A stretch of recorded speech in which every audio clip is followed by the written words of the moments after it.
Hi, good people. It's Amy from Savor Salvage Scent, and I hope you're doing really well.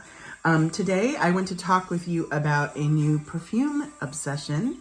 Before I do that, I want to say hello to all of you. Thanks for those of you who are here for the first time. If you haven't yet, I hope that you'll click the red subscribe button so that we can stay in touch and so that I can connect with you better. And for those of you returning, thank you so much. This channel mostly focuses on all things perfume and fragrance related. So I want to talk with you today about 3 perfumes in the Givenchy Ange or Démon line. So this means, of course, angel or demon, or angel or devil. And so this scent is very much intended to have a double nature, which I think is really interesting.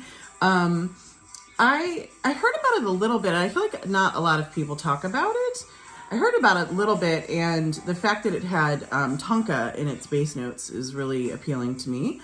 But honestly, it might not have caught my attention, except for I was in an airport on my way to Paris in the duty-free and had some time to kill and saw the bottle, and I thought it was very interesting. Really beautiful sculptural ombre bottle, and then it's got this interesting spine. It almost looks alien to me, or like a fetish perhaps even. So I sprayed this, and this is one that when I sprayed it, I was like, gosh, that smells really nice. I mean, I definitely knew I liked it when I sprayed it, but it wasn't until I was on the plane, probably half an hour later, when it had dried down, and I was like, oh, this thing is gorgeous. And I will say about all of these scents, these are perfumey perfumes. And what I mean by that is these are not super linear to me, and they're so composed that it's almost hard to pick out certain notes. There are a lot of things in the composition, and to me, above all, it smells more like the composition than it does that I'm able to pick out a lot of notes in an individual manner. I really like that, though. It's, to me, kind of like, it really feels like a composition or a creation that is not duplicatable, if that makes sense. And it just feels so original and beautiful. So let me tell you a little bit about the original, and then I'm going to tell you about a couple flankers. I also want to quickly mention Joss from Joss's Fragrance Mixology. In case you all do not know Joss, many of you I'm sure will. Her channel is amazing. She's just one of the most, I find, supportive people in the perfume community. She's just got such an unpretentious nature about her, but yet knows so much and has a great collection, and is also just so encouraging to other people in the community. And by example, she sent me a grouping of beautiful decants recently. And so I tried this first Ange or Démon and fell in love with it. And then I saw that she had the Ange or Demon Secret Elixir in her collection. So she kindly sent me a decant of this. So I want to first talk about the original and then talk about the differences with the other two and a dupe. So the original, first released in 2006 by Givenchy. The noses are Olivier Cresp, and this person I'm not as familiar with, Jean-Pierre Bertot, I believe is the way you would say the name. The notes are, the top notes are saffron, thyme, and mandarin. The mid notes are lily, ylang ylang, and orchid, and the base notes are vanilla, tonka, rosewood, and oak moss. Now again, at first when you spray it, I would find it very difficult to pull those distinctive notes out. To me, it's really about just this beautiful, warm, heady, kind of, to me, sexy composition. But then as I got to wear it more, know it more. So I did not buy it originally. As I said, I sprayed it in duty free. I let it sit on my skin, and then I fell in love with it on the plane. So this is something I bought as soon as I got home. I would say, I think this lives up to its name in that it kind of has a dual personality. And what I mean by that is the things that do kind of, I think, create this heady composition. The saffron has got this interesting, dry, grassy, but sweet quality, but paired with lily. And to me, what the kind of lily that I smell in this once it dries down is the Asiatic lily, those really heady, they're kind of the pink, white, speckled lilies that just have that gorgeous kind of buttery, rich, ambery scent. And then when this dries down, you really get the vanilla and the tonka. So I was reading on Fragrantica some information about the notes, and I thought it was really funny. Somebody had written that this is the perfect perfume to poison your rich husband. And I thought that was hilarious because it does have a devilish kind of seductive nature, I would say. One that almost made me feel like, oh man, I would do anything that's perfume. It's just gorgeous. But it's got, when it dries down, a softness that is also feels a little innocent too. So it does feel like it has this dual nature. Another thing I love about it, though licorice or anise are not notes, when this dries down, and I think it might be the quality of the tonka mixed with some of the herbal stuff, so the saffron and the thyme, it kind of feels a little licoricey, and I love licorice in a scent. I kind of cut my teeth on Lolita Limpica and some other things, eau de réglisse, that have a lot of licorice, so I'm a lover of licorice. So I really think this lives up to its name. I think it's really beautiful. It's one of those stunners for me that I like almost don't even understand why I like it so much. I just love it and had to have it, and that was really exciting for me because there are a lot of perfumes I try I don't feel that way about anymore. So I thought this was really great. Then in comes Joss and kindly sends me this amazing grouping of decants, one of which is Ange Demon le Secret Elixir.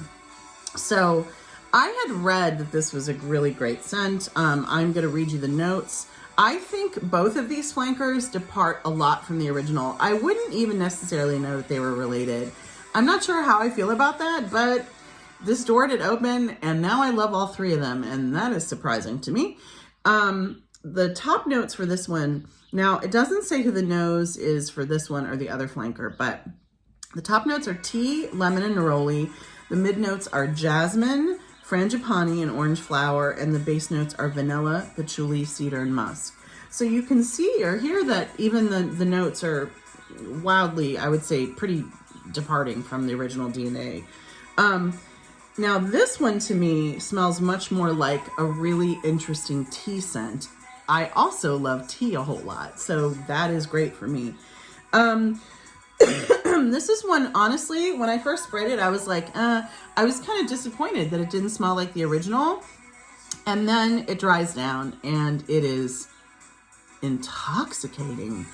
And I think what's interesting, I have a lot of tea scents, but what's great about this one is that introduction of the jasmine and frangipani gives it this luscious, buttery kind of quality too. And it's just, gosh, this is a strange thing to say, but maybe you all will understand where I'm coming from. It's interesting because I even find myself guilty of doing this. Sometimes people will be like, oh, chemicals in perfume, or that smells chemically, which is a little funny when you think about it because most perfumes are chemical based. I mean, and chemicals provide, what should I say? Thank goodness for chemicals in perfumes. And the same way not all medications are bad, or man-made chemicals or medications are bad. A lot of man-made things are amazing in fragrance. I mean, we would not have most Chanels without aldehydes. This perfume, when you first spray it, has a chemically quality to me. And in a way, it's an interesting one because, again, it doesn't smell like anything else I have. It's got this like distinct, almost bizarre quality when I first spray it. And then when it dries down, it is so addictive and beautiful to me that I was like, oh my gosh, I have to get this. I'm also trying not to spend a lot right now, so this is interesting. So I looked up the bottle, and unfortunately, I think this flanker has been discontinued, and so they're going for a lot, $100 to $200 plus. And I just don't have those kind of resources right now. So I was looking online, and a few people had suggested on a site that there was a scent that smelled like a dupe. And I was like, why not try it? I had heard good things about another scent made by this company. It's called, the company is, it looks like Reyane Tradition. It's made in Paris. And this scent is called Acqua Di Parisis, or Parisi. But really important to know, this is the Milano edition. There's another one that I believe is more orange flower that another YouTuber has talked about a lot as being great. As being a really good dupe of La Vie Belle. This, and I don't know if it was intended to be a dupe. This was only, I think, $15 or $20. So I was like, you know, what do I have to lose? At that cost, I could use it as a room spray or a bed spray if I don't love it. Well, guess what, y'all? This is fabulous. It's so interesting because within the reviews, there were people who love it and think it smells really similar to the original or just love it for what it is. And then there are a few people that were like, I don't see it. So, you know, everybody's different, but I'm telling you, this to me is spot on. It has a bit more of that chemically quality when you first spray it, but I actually really love the smell a lot. I think it's gorgeous. And then when it dries down, I think they smell almost, I would say 97% similar, like really similar, to the point where I have no idea why I would buy it original at the cost. And this is a big bottle. I think it's 3.4 for, I paid 20, I think, for it. So highly recommend this if you can find it and you love tea scents, and or you know you love this scent. Really, really great. Last, and I'm now interested in trying any of the flankers in this line because they've all been great so far. I was online and somebody, I believe in Fragrantica, had talked about how they were willing to sell or swap a bottle of the flanker. So we did a swap. And what I acquired was Ange au Démon.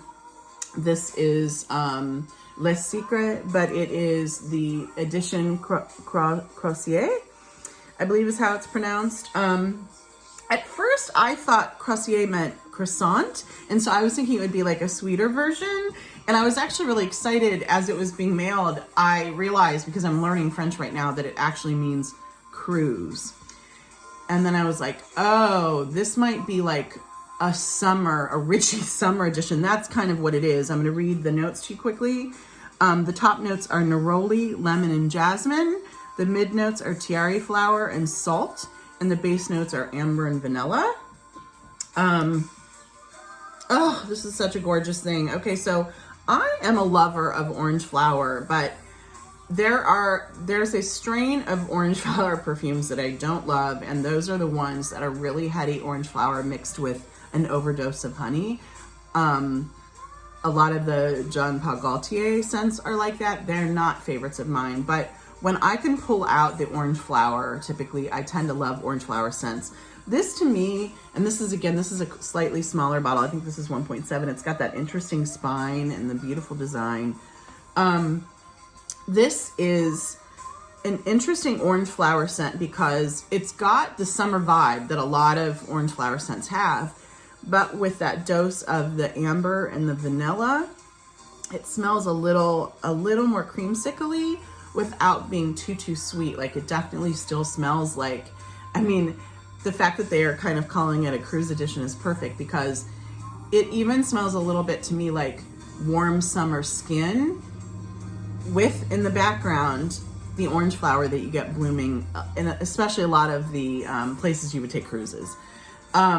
So it's this beautiful, I would say very rich smelling, not typical or not your run-of-the-mill, just smells like orange flower scent. It is gorgeous.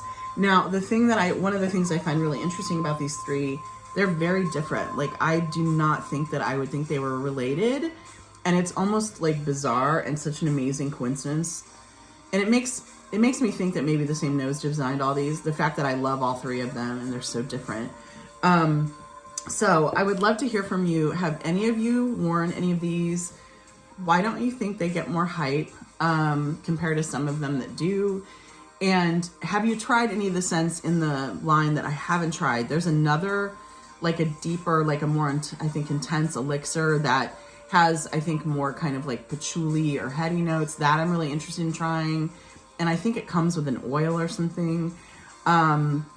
There's a few others, flankers, that I would just love to know more about too, that I'm not going to go out and buy right now, but I'm really interested in. So I'd love to hear from you.